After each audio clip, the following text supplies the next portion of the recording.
Kwekarakasa okujja Museveni tagenda kuwona wano mu Uganda wano kwekarakasa kujja ate era n'amagye nago gajja kubaawo nga gatudde nga galaba naye ng'okwekarakasa okwo kujja kuva ku mutabaniwe Muhoozi Kainerugaba Rwande ate Museveni ndowooza era kyemanyi mu Uganda tewali department ekukiririzamu ne baminisita eriyo n'abantu abamuyita oli namuyitanga ku mukolo ewuwe kugulawo kyaki naye nga mu mutima tebamwagala nga president wabula bamanye nti bw'anajja ajja kutuwa ssente yongedde ensonga n'agamba nti okwekalakaasa okujja nti ne Museveni tajja kukyagala mbu naye bijja kubanga bivudde ku mutabani gwe. Infact atuuse n'okugamba nti abantu Museveni bamukoowa nti era abo boolaba bamuyise ku mikolo simanyi bamuyise ki baba beetaga baagala ssente kubanga amanyi nti wanaatuukawo era ajja kubawa envelope oba ajja kupulejinga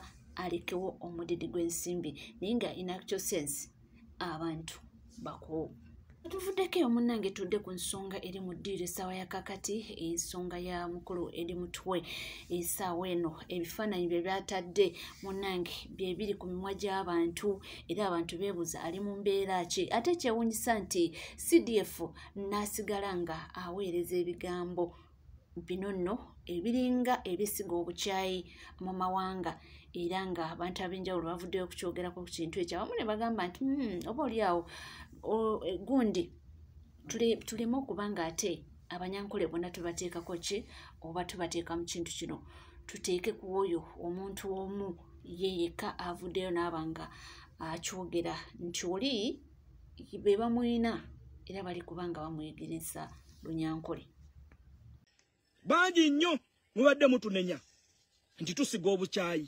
tuyawulayawula mu mawanga naye we are speaking of a CDF of the country a CDF abakera ku makya ne bakola ssemateeka ne bagamba nti teri w'amagye agenda kweyingiza mu byabufuzi ng'akyali serving army officer era ne batulagako nti bannamagye bonna abagezezzaako okuyingira ebyobufuzi nga bakyasavinga babaleese under the books of law era baba tutte mu kooti maaso twalaba ku General Sejjusa ne tulaba ku Tumukunde nfuna bulungi nnyo nga bagezako kusigira eggwanga ekyo nti munnamagye talina kubeera partisan talina kwenyigira mu byobufuzi era bw'owulira nti oyagala kwenyigira mu byobufuzi jjamu yunifoomu y'eggwanga gisuule ebbali jangu oyingire ebyobufuzi obyetabemu naye here comes a whole CDF a performing a participating mu byobufuzi directly era n'alaga nti ye ayagala kutwala ggwanga lino kuliwamba naye nga serving army officer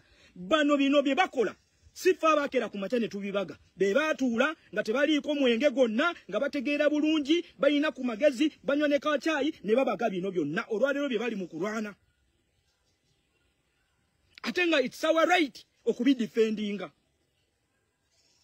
muno mu ggwanga mwe tuyina wa crime intelligence damulira nga wa police Uganda Police Force nga wa crime intelligence naye nga takkirizibwa kubeera partisan takkirizibwa yadde okusinya ku political position yonna nga mu kitongole kya Uganda Police balina ayitibwa political commissar ng'omulimu gwe kujja kutabaganya abantu ba bulijjo nti police ne bannabyabufuzi batudde mu zi meeting batabaganye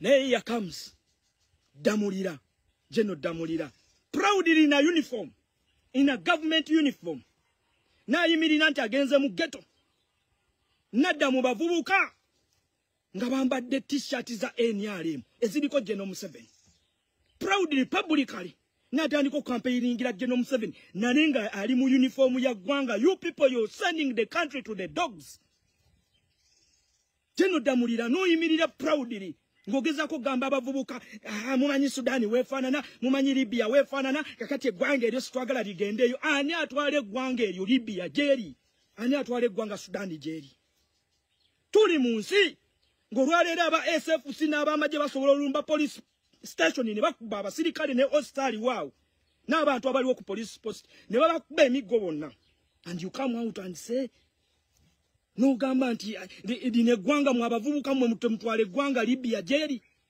ani atwala eggwanga Libya gyeri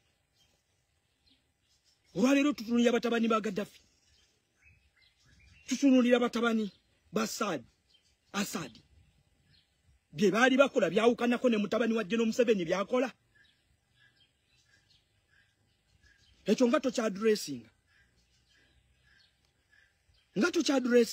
nti tuli mu nsi gwe ddamulira ali under police force nti bajja ne bawamba omuntu naye nga bamututte part of the security oba basemwayi oba ba iso oba bajati naye poliisi nga egamba tekimanyiiko naye nga ate mu mateeka ekitongole kyonna security agencies zibalina okuba nga zitambulira wamu.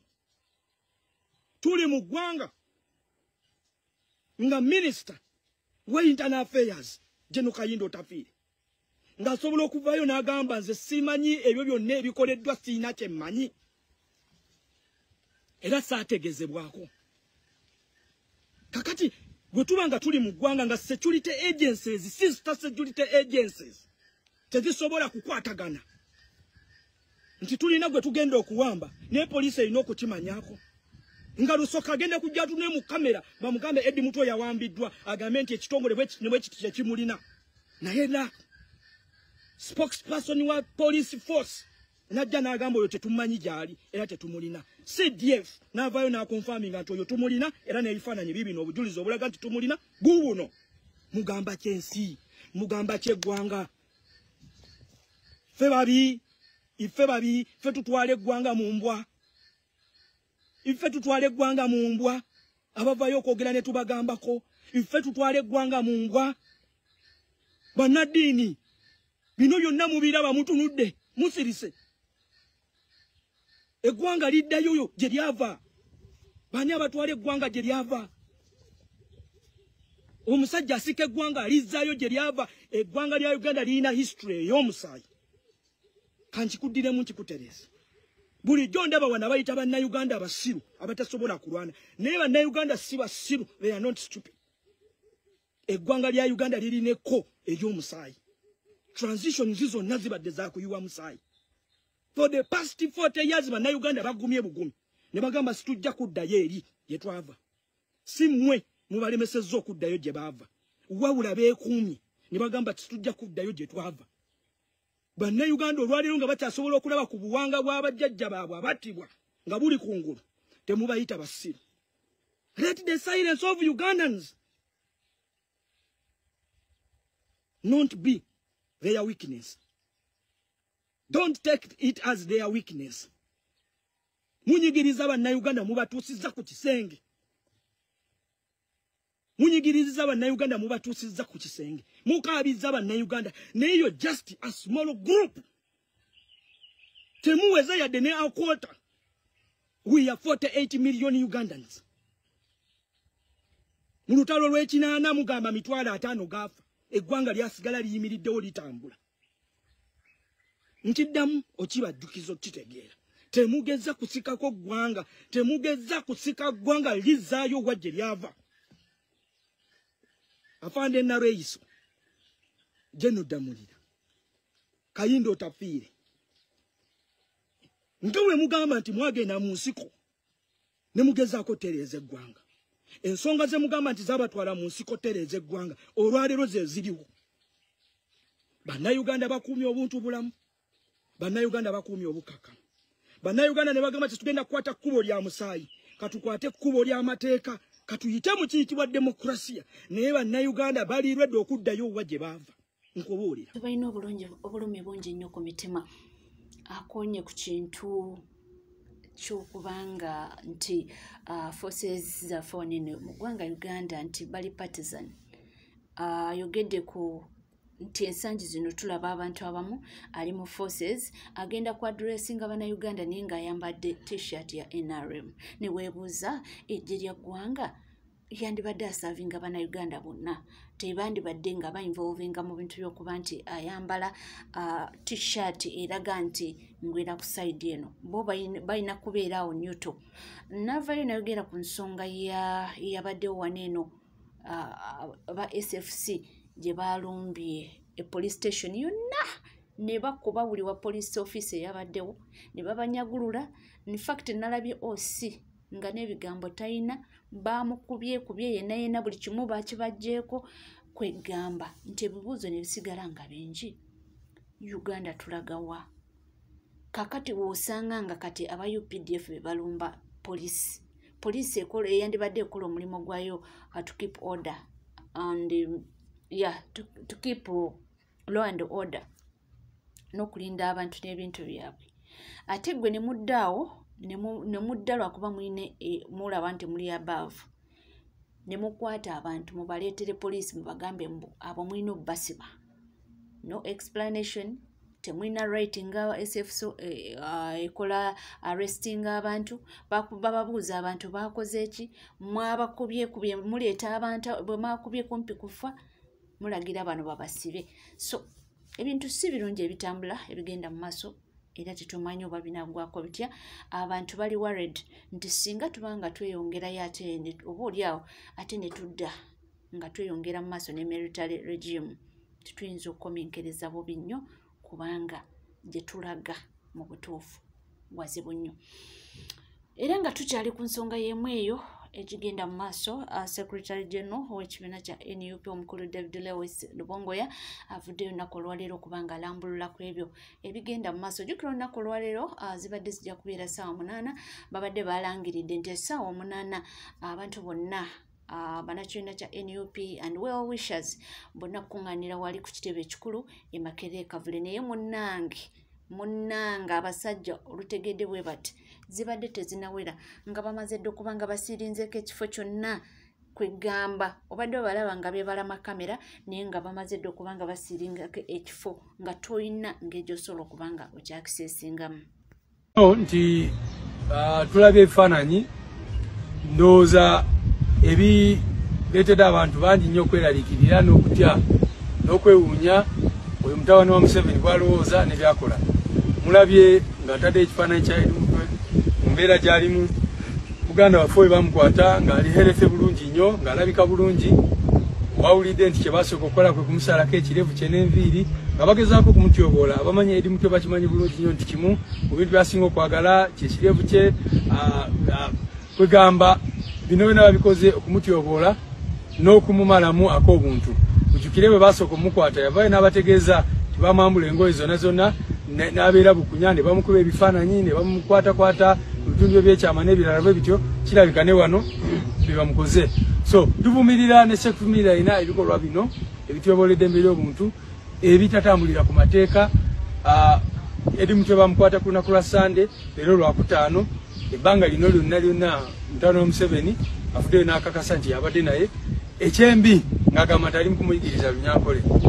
Kakati n'ekyo kyennyini tulina okivumirira bannange kubanga otandika olaba omuntu eyita omukulembeze ate ng'atandise okusosowaza ensonga z'okusosola mu mawanga agezaako okuleeta obukyayi ku bantu abamu kiba kyanaku nnyo era kwe kulabula kutuwa eri oyo mukulu n'abantu abalala bonna omusajja n'abantu abalala abatambula naye nti kiki mugezaako okusiga mu bantu baffe, kiki mugezaako okusiga mu ggwanga lino. Amawanga gonna agayise mu bizibu nga genocide nga holocaust babitandika bwe batyo tolowooza nti olunaku lwacca abantu ne batandika okwekolako obulabe. Wabeerayo abantu bwe batyo abatalowooza ku future y'eggwanga n'ebirala n'avaayo n'ayogerayogera ebintu ensi nemaliriza ngeri mu muliro gwotalabangako. So tukivumirira nnyo. Bwe tuvuddeeyo tubadde twagala olunaku olwaleero bwe twalabye ebyo ebintu ebityo twayise abantu bonna abagala edi mutwe mikwano gye n'abalala okujja tubeere ffenna ku kitebe kyaffe tusabe era tunyonyole ku nsonga ezo. Famire ya edi mutwe badde n'okubeerawo abaana be omukyala maama n'abalala naye ebyembi amagye mugalabye SFC esoose okuyingirawo neyingira mu kitebe kyaffe negobamu abantu bonna ate n'amagye aga bulijjo ne gajja ne poliisi n'ebirala ne baleeta efujjo lyonna lye bakoze ku kitebe kyaffe. Kino bagenze bakikola era bakikola okugezaako okutulaga nti temulina kye musobola kukola. Naye naffe tugamba bannayuganda nti guno omulimu kataala lyaffe ffenna nga bannayuganda nga bannansi lino vaayo ne twerwanako nga kubanga leero edi mutwe enkya bajja kujja bakwate omulala olakola bakwate omulala kubanga ne wetwogera tulina abantu baffe abalala be tubanja abakyabuzeewo. So tujja genda mu maaso nga bwe mbagambye already twateeka habeas corpus mu court application eyo nga tugamba twagala kooti enkulu eragire Muhoozi n'abantu be balete Eddie Mutwe mu kooti oba bamute. Naye tumanyi nti ne kooti ne bwesalawo bwetyo oyo yavaayo n'agamba nti abalamuzi ba clowns n'ebirala bwe bityo. Naye ffe kye tuba twagala okukola okusinga kwe kubeera ku record kubanga ne ssemateeka olwedde bali mu kityoboola. Amagye agali badde amagye g'eggwanga ono agafudde gage ng'omuntu. Kyova olaba agasindika okulwana entalo ze ng'omuntu n'okukola ebintu bwe bityo ekyennaku eky'obuswavu. Naye buli muntu yenna mu Uganda alina okweraliikirira ku bino ebigenda mu maaso mu ggwanga lyaffe.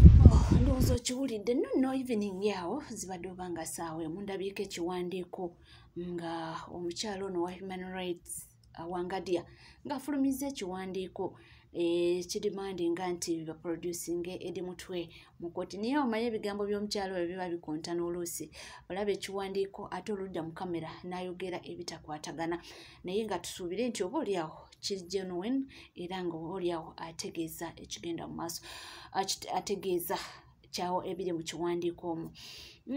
Nga tukyali ku nsonga emu, ndabye omukyala Honorable Goreti Namuga naye avuddeyo kubanga ayogera ku nsonga eyo emu yennyini ya omukulu Eddie Mutwe kubanga n'essaawa ya kakati n'essaawa ya olunaku olwaleero tetumanyi mayitirege byonna apart from ebifaananyi bye tulaba ne posts ze tulaba nga CDF njogera ku General Muhoozi Kainerugaba nga postinga ku Twitter, Instagram, ebyo byokka bye tulabako bye tulilayingako okugamba nti oba oliawo ali mu state bwetyo oba naye ng'ebisigadde munange tetumanyi ebigenda mu maaso.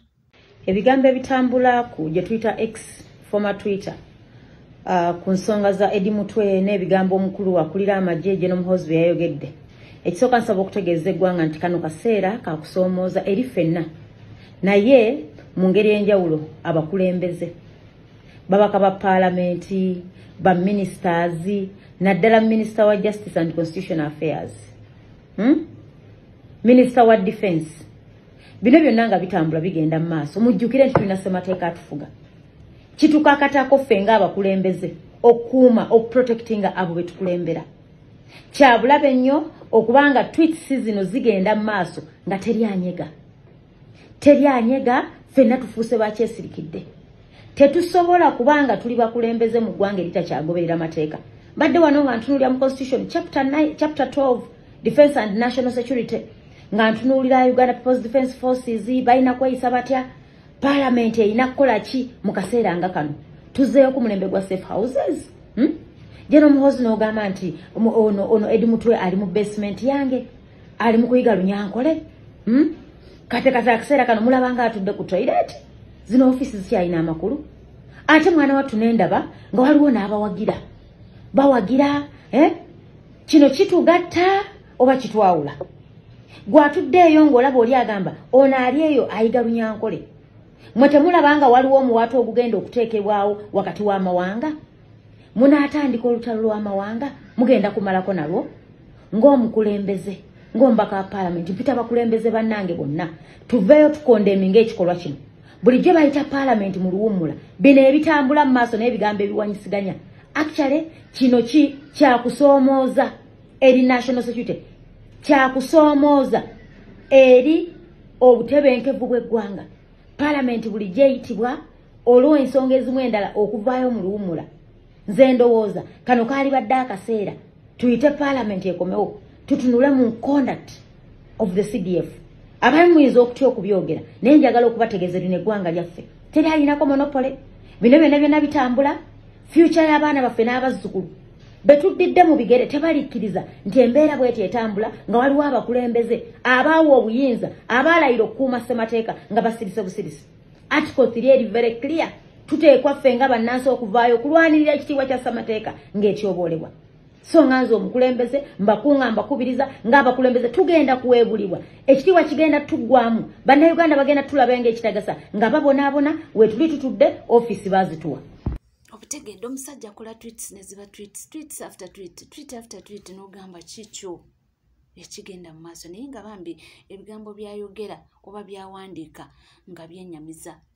Era ekisinga okwewuunyisa nti nalabyewo ng'akomentinze na ku posti y'omuntu ne neewuuza nti mu butuufu yeye oba waliwo omuntu nga agezaako kumwimpersonatinga era sinakitegeera paka olunaku olwaleero naye munnange zino tweets zisuse ate ebigambo byokka byawandiika banange byewuunyisa era nalabyeko omwami omu ng'ava Kiruula yagenze nakomentinga ku tweet eyo naye natweetinga n'agamba nti nze ng'omu kwabo omunyankole ate ava Kiruula nti mu butuufu mpulira tuswadde nnyo nti kubanga bino si bye twandibadde tusuubira mu CDF omulamba okubanga akola ebintu byoti kyesimanyi oba tebamugambako awo simanyi oba akola byayagala nze naawe naye ng'ate si gwe mulundi ogusoose waliwo ekintu okuba n'ogamba nti naye yaludde akola nnyo tweets eziri controversial so simanyi naye nga bibyo ebigenda mu maaso munnange nkugamba bugambi nti webale kubanga wekomidde ku NCK TV era bw'oba oliyo nga tona subscribinga kekadde subscribinga ringinga that notification bell sharing liking ebisigadde nkomaona byetova